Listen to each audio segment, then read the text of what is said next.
countries around the world, developed or developing, will have to come to the US to beg for dollars and sell them whatever the US wants. And in return, the US Treasury Department would print as many dollars as it wants and give it to the countries in need of dollars. According to American economist Barry Eichengreen, it cost only a few cents for the US to produce a $100 bill, but other countries have to make $100 of actual goods in order to obtain one. Most financial transactions, international debt, and global trade invoices are denominated in US dollars, and close to 60% of global foreign exchange reserves were held in the US dollar as of 2021. Suppose your nation wants to be a part of the US dominated world. So you take your precious crude oil or softwares or clothes and go to the US, and in return, the US will print many dollars out of thin air and give it to you. As explained by Luca Fantacci, an economic historian at the University of Milan, unlike other countries, the US can meet its international payment obligations by printing whenever and however they want.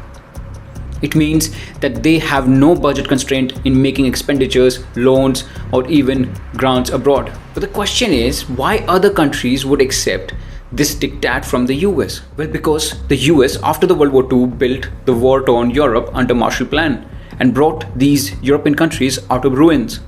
So these countries accepted whatever conditions the US put in front of them. But still, those European nations were pretty clever.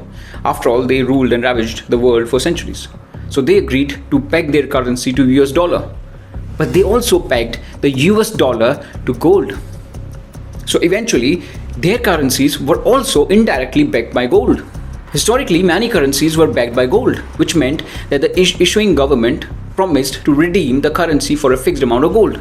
This system, known as the gold standard, helped to stabilize exchange rates and prevent inflation, because then countries would print currencies in proportion to their gold holdings only. So those countries agreed to trade in US dollar, but they made sure that the value of the US dollar was pegged against the gold. This system came to be known as the Bretton Woods system. It created the IMF and the World Bank. The US was also obliged to print dollars in limited quantity according to its gold holdings. US dollar was pegged to gold at a rate of $35 to 1 ounce, 280 grams of gold. But still, the US figured out a way. The US sold the European countries the fear of the USSR and communism, and convinced to keep majority of their gold safe with the US Treasury. And now the US could print dollars more freely since it had the European gold. By 1960s, the Europeans, especially French President Charles de Gaulle, lost the faith on the USA and asked his gold back. He called out American privilege as the exorbitant privilege.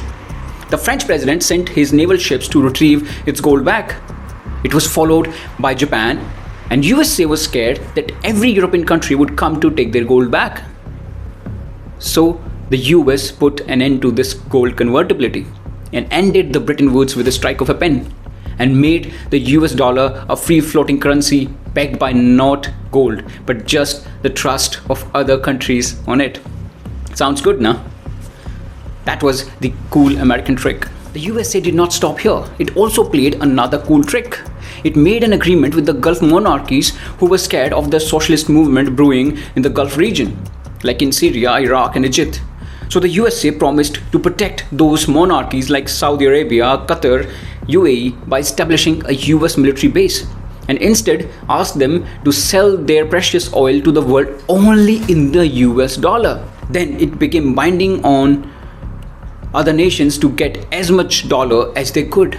Under the US pressure, most countries abandoned the gold standard in favor of fiat currency, which is the money that is not backed by a specific commodity, but is accepted as a mean of exchange because it is issued by a government.